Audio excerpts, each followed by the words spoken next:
Okay, so now that the dust has settled, we can more so objectively analyze some of the Marvel Cinematic Universe films without everybody being so hyped up on emotions.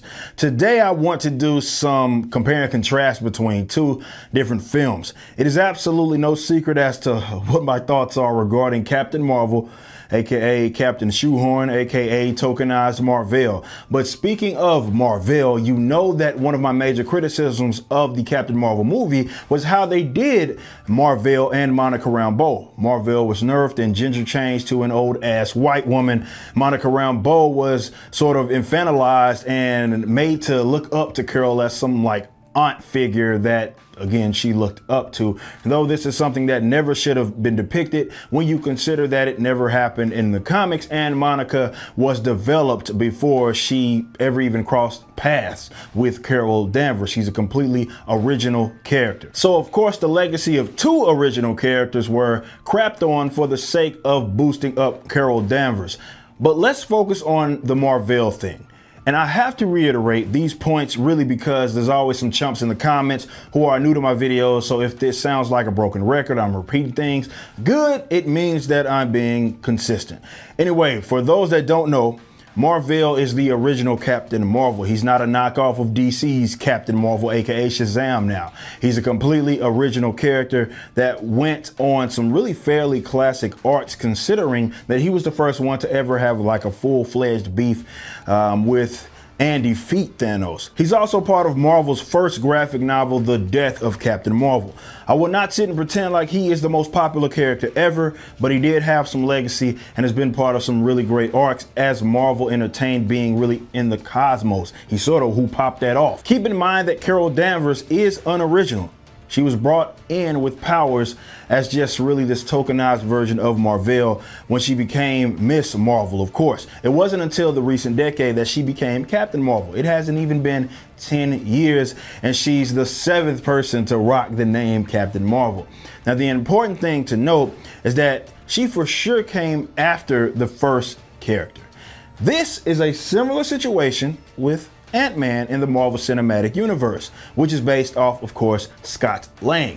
Now, Scott Lang isn't the 7th AntMan, but he is the 2nd, and of course, he came after the first. Ironically enough, he appeared in the late 70s, 1979, I believe, as AntMan, and Carol Danvers really became Miss Marvel and AntMan 2 years apart.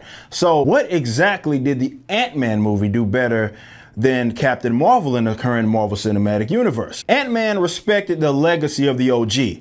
Now, Marvel and Captain Marvel was completely crapped on, right? Gender swapped into a female. They were 100% better off not even having Marvel there, instead of having this goofy ass white woman be named Marvel. With AntMan, it was completely different. Hank Pym is the original Ant-Man in the comics, and he was the original Ant-Man in the Marvel Cinematic Universe. He's just older. Both Ant-Man and Wasp were Ant-Man and Wasp before Scott Lang and Hope. They even showed clips of him being Ant-Man from back in the Gap. Now, Hank was the mentor and the OG. He's basically seen as like passing of the torch really to Scott Lang. They didn't act like he didn't exist or completely ruin him. Instead, they respected the legacy. Now, sure, it would have been even more preferable to just have Ant-Man as young Hank Pym, since he and Janet are the OG Avengers. I'm still sour about that. It would have been a nod to at least the source material if maybe Hank had like a bigger role in the creation of Ultron, of course. But this way is at least more preferable to how they did Marvel in the Captain Marvel movie. You don't have to make it exactly like the comics to really acknowledge the legacy. Both of these movies use more recent incarnations of the name they represent. If they were so dead set on using like less popular characters over a different version or the original character, it doesn't take much to at least respect the one that came first. Captain Marvel was just a straight up slap in the face to comic book fans and a disrespect to Marvel.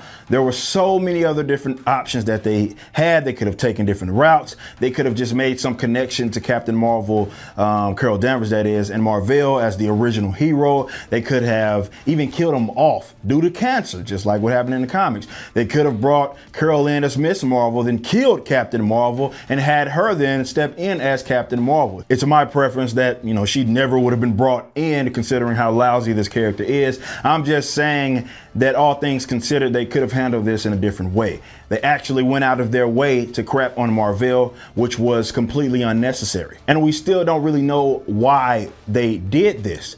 It was the worst retcon of all time, just a completely gender change, useless and nerfed clown. No cosmic awareness, no nigger bands, no negative zone, no Rick Jones, none of that. Just straight up old female. It makes no sense. Is it because like the writers couldn't have Carol having like this white skinned male predecessor? Is it because the writers didn't read the comics and they just had a pool of names and decided nobody would know this? I have no idea, but it was absolutely criminal. Even though Scott Lang is the least preferable Ant-Man, they still had the decency to put some respect on Hank's name. He didn't have all of his glory. It's not exactly like the comics. I wish they would have again had OG Wasp and Ant-Man as a part of the original Avengers with Iron Man, Hulk, and Thor, just like it's supposed to be. But at least Hank was given some respect as OG Ant-Man. It's his suit. He created it first. I will still be talking about this years down the road. It's so amazing how they shoehorn this character into the plot. I have an irrefutable video proof of this. 34 minutes long. You can go check that out if you haven't. But what they did do to Marvel is just completely unnecessary, man. It's disrespectful. No amounts of "it's a different universe" will change this. Maybe with these multiverse elements that they're supposedly introducing, that hasn't really been confirmed, but they can wipe the slate clean and do something right about this. But I don't foresee that happening at all. Now, what do y'all think? What the hell do you think made them do this to Marvel? Holla at me in the comments. And until next time, man, y'all be easy.